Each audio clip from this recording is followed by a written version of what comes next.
ప్రతి అడుగు తనకు తానే సాగింది నీ వైపు నా మాట విన్నంటూ నేనాపలేనంతగా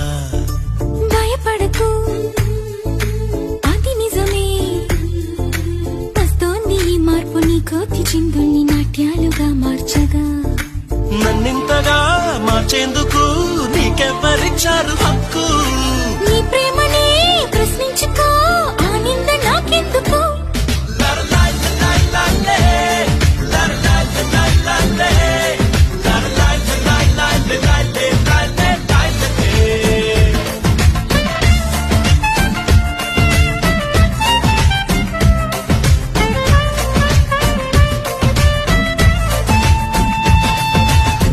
నిలువత్తను నిన్ను ఎప్పుడైనా నువ్వు ఎవ్వరు అని అడిగేనా ఆ చిత్రమే గమనిస్తున్నా కొత్తగా